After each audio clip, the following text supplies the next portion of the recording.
အားလုံးပဲမင်္ဂလာပါရှင်တမီးတို့ဒီနေ့မှာကြတော့ဝတ်ဦးကြောင်းလေးပြုလုပ်ဖြစ်ပါတယ်တမီးအတော်လည်းကြွေးရဖြစ်ပါတယ်တမီးအတော်ကကြတော့ကြရလူမျိုးဖြစ်ပါတယ်သူအခုလုပ်နေတာကြတော့ကြရဝတ်ဦးကြောင်းဖြစ်ပါတယ်ရှင်ဒီဝတ်ဦးကြောင်းကိုတတိကျချာလေးလက်ဆက်ဆက်စနစ်တကျပြုလုပ်တဲ့အတွက်ကြောင့်အရင်စားကောင်းပါတယ်ရှင်လက်ကိုတတိကျချာစီကြောပြီးမှပြုလုပ်တာဖြစ်ပါတယ်လက်ရည်မရှိတဲ့အတွက်ကြောင့်ပြီးတော့တမီးတို့ဒီဝတ်ဦးချောင်းထဲမှာကြတော့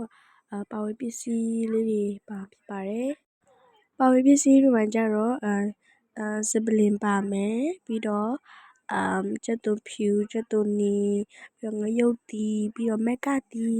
ရဲဝတ်သားရဲပါပဲဖြစ်ပါတယ်အဲ့ဒီမက်ကတီကကြတော့တမီးရတစ်ခါမှမချဘူးပေါ့နော်သူတို့ကပြောတယ်တဲ့ဒီဝတ်ဦးချောင်းပြုလုပ်တဲ့အထဲမှာထဲလိုက်ရင်ပေါ့နော်အဲ့ဒီဝတ်ဦးချောင်းရဲ့ဘယ်လိုပြောမလဲအနံ့ကမွေးတယ်ပေါ့နော်အဲ့လိုပြောချင်တာဖြစ်ပါတယ်ဒါကကြတော့အဲ့ဒီရောတမမွေထားတဲ့ဟာတွေကိုအဲ့ဒီဘန်နဲ့ထည့်ပြီးပေါ့နော်နေပြီးတော့အဲ့ဒီဝက်ဦးတွေထည့်တာဖြစ်ပါတယ်အဲ့လိုမျိုးပြုလုပ်ပြီးကြတဲ့အခါမှာအဲ့လိုမျိုးအခွေမျိုးဖြစ်သွားပါတယ်အဲ့ဒီအခွေမျိုးဖြစ်ပြီးသွားတဲ့နောက်ပိုင်းမှာပေါ့နော်ပြန်ပြီးတော့กินရပါတယ်ရှင်กินပြီးဒီချာစားသုံးရပါပြီလက်ဆက်ဆက်လေးပေါ့နော်ဒါစားလို့ကောင်းတယ်ပေါ့နော်တခါမှမစားဘူးတဲ့အတွက်ကြောင့်သမီးဘယ်တော့မှစားရတဲ့စားလေးမှာပါတယ်ပေါ့နော်စားကောင်းတယ်သူကစစ်ရှိနဲ့ sorry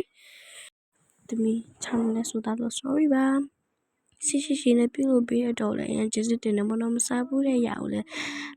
လှုပ်ကြွေးတယ်ပြီးတော့သူကဘယ်လိုပြောစိတ်ထားလဲကောင်းတယ်ပြီးတော့ချက်ပြုတ်ပတ်မှလဲပြောရမယ်ဆိုသူချက်ပြုတ်တာတအားကောင်းတယ်ပေါ့နော်သူပြုလုပ်တာတွေကိုအစအရင်မိုက်တယ်ဒီချာလေးပြုလုပ်ပေးရပါတော့သူအမသမီးအမေနဲ့စကားတွေများပါတယ်ဘာတွေပြောလို့ပြောမှန်းတော့မသိဘူးအဲ့နေ့မှာသမီးကမရှိဘူးပေါ့နော်ဒါပေမဲ့သူ့ရဲ့လုပ်နည်းကိုပြန်လာပြီးတော့ဗီဒီယိုမှာပြန်လာကြည့်ရဖြစ်ပါတယ်စားတော့တအားကောင်းပါတယ်သမီးနဲ့စားလို့လည်းရပါတယ်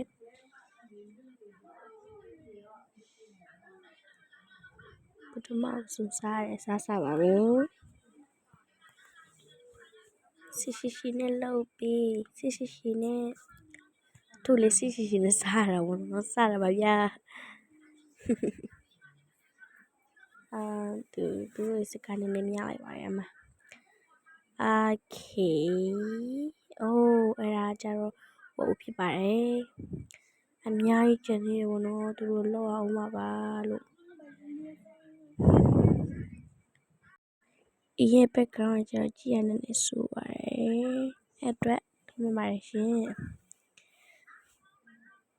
ပြီးတော့မယ်စားချင်နေပြီနောက်ကပြန်စားချင်နေပေါ့နော်ဆိုတော့ဒီစားတော့ခုံသွားဒီနေ့ကြတော့ဒီချာလေးလောက်တာဖြစ်ပါတယ်အနောက်မှာတမီးဖိုက်ချလောက်တိလားကဒသူအဲ့ဒီဘက်ကိုအမြဲထိုင်နေကြမပြီးသေးဘူးအောင်ကြောင်း